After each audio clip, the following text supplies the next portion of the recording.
communicate sa kanila. Siguro, since umpisa ng hearing, tinatanong namin sila kung meron bang mga private plane na lumalabas at pumapasok at i-monitor yung mga airport. Dahil lahat naman ng airport may CCTV.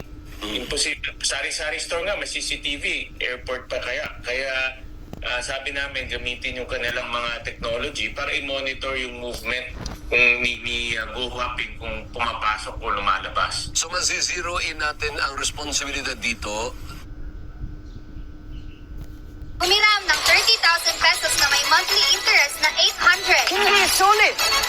Humiram ng 10,000 pesos na So zero in natin ang responsibilidad dito either sa Bureau of Immigration or sa CAAP is Civil, ano nga yun, Aviation Authority of the Philippines. Correct. Itong dalawa yung pangunahing ehensya na dapat binabantayan yung borders at airports natin. Dahil sa balita namin at sa mga news reports na lumalabas, yung mga statements na rin na lumalabas na lumipad siya. Hindi naman siya, kasi marami nang lumalabas na kwento na nagbarko siya, nag-backdoor, pero base sa information, lumipad siya. Gumamit siya ng aeroplano para makaalis. At pine-verify pa whether it's a private plane or commercial airport. Kung commercial yan, lalong-lalo nang dadaan yan sa ating mga international airports. At hindi makakaalis yan kung walang Bureau of Immigration dahil commercial. Correct. Pero Sen, ang sabi ng abogado niya, hindi, nandito pa. Nakausap ko nga nung linggo eh. Tapos ang sinasabi ay hindi mapapatunayan na nakaalis na kasi wala nga record. Actually, yun din ang aking pinagtataka dahil kahapon pumunta yung staff ko para i-verify yung notary public na nag-notarize ng kanyang dokumento dahil noong August 18, nag-file siya ng counter affidavit. Ito ay patungkol doon sa human trafficking case laban sa kanya. At nung tinignan namin yung notary public, naka-notarize siya noong August 17. At may isang abogado, ang pangalan niya ay Attorney Elmer Galicia, na nag-notarize nitong dokumento na ito. Kaya pinuntahan ng staff namin yung opisina, wala lang doon si Attorney Galicia, pero nakausap sa phone. At sinabi ni Attorney Galicia na si Alice Guo ay pumunta sa kanyang opisina para magpa-notarize nung kanyang dokumento para ma-file sa susunod na araw. Personally, nagpunta doon na Sen? Personally, in the flesh, pumunta doon.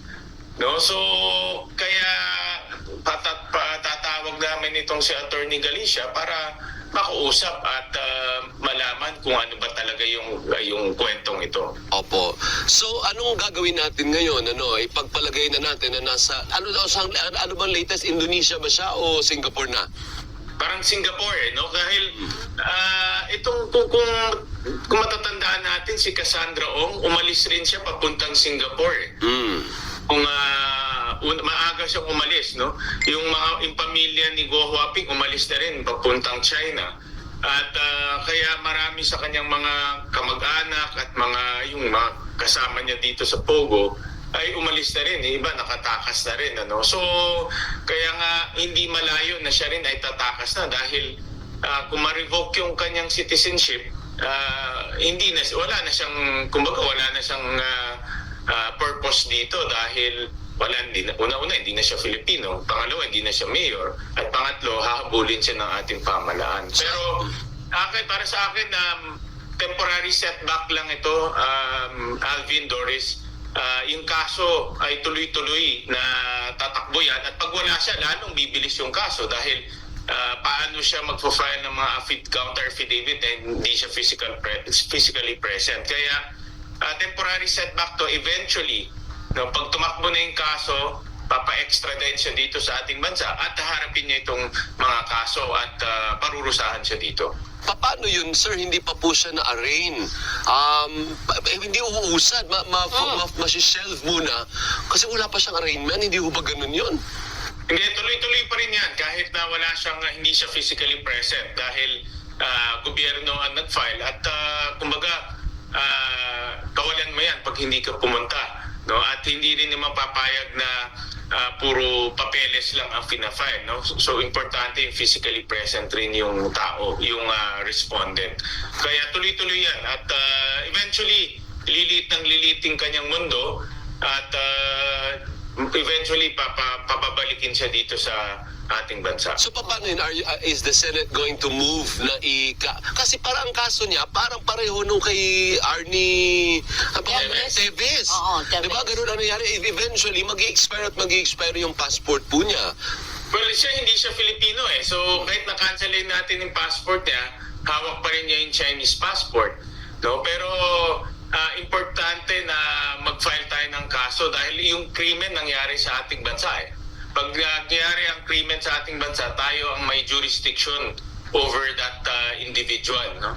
At kaya kung saan man siya nandoon, ay hihingin natin na ibalik siya sa ating bansa para harapin yung mga kaso at maparusahan eventually. Merong extradition tayo na agreement? Di ASEAN naman yun eh. ASEAN? Yes, ASEAN meron tayo, walang problema yan. Ano? Kaya hindi lilitang mundo niya.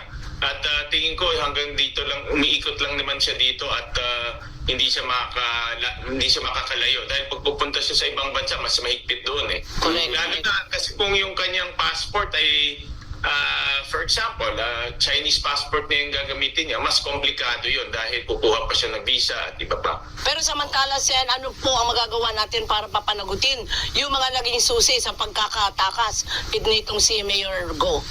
In the meantime na tumatakbo yung kaso, itong Bureau of Immigration at CAAP dapat managot dahil alam niyo, in fairness to the committee, almost every week, ako personally, almost every week na fina-follow up sa kanila yung mga dokumento, pakimonitor, dahil ang Senado, wala naman tayong tao sa mga airport at wala naman tayong present sa iba't ibang mga paliparan natin. Kaya sila lang ang may control nito at sinasabi namin sa kanila halos every week, rini-remind namin na i-monitor niyo yung movement ng eroplano at ng tao doon. At akin, ang isang simpleng ebidensya na para malaman natin kung paano nakalusot ay yung CCTV.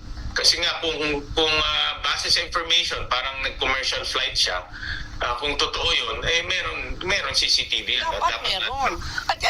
Pero kahit na idaan mo sa tarmac, kunyari nag-chartered flight, Sen, siyempre idadaan siya doon sa hindi makikita ng CCTV. Kung gano'n ang nangyari, meron nag-assist sa kanya. Sino itong nag-assist? Dahil ang airport, di ka naman makakapasok, makakalabas yan nang walang mag-assist sa'yo eh. Tama. Kung merong blind spot yung airport, dapat mga insider ang tutulong sa kanya. So, in other words, hindi magagawa to ng walang kasabuatan at walang kakuntsabahan sa loob ng airport natin at ng pamahalaan natin. Hindi mangyayari ito kung hindi siya nakipagkontsaba.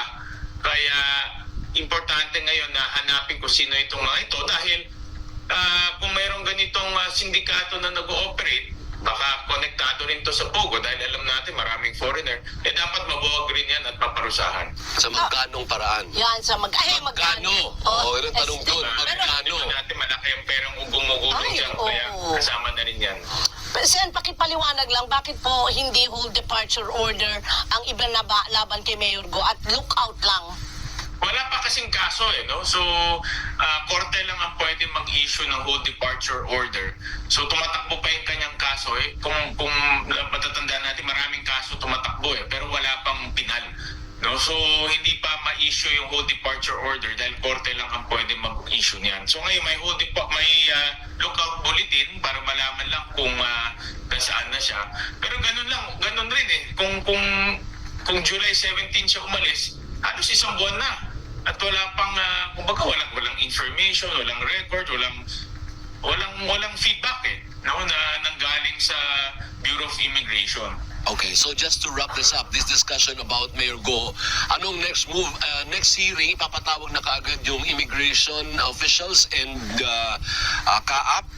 When is the next hearing? Wala pang schedule, no? Dahil kinukulit pa namin yung information. Pero siguradong papatawag itong mga ahensyang ito para panagutin. At hindi lang yung mga taong sa baba, no? Yung mga nag-assist. Importante rin yung liderato ay managot dito dahil sila ang may jurisdiction sa kanilang mga ahensya. Okay. Gising na, Pilipinas! Sa mga nagpapatang balita,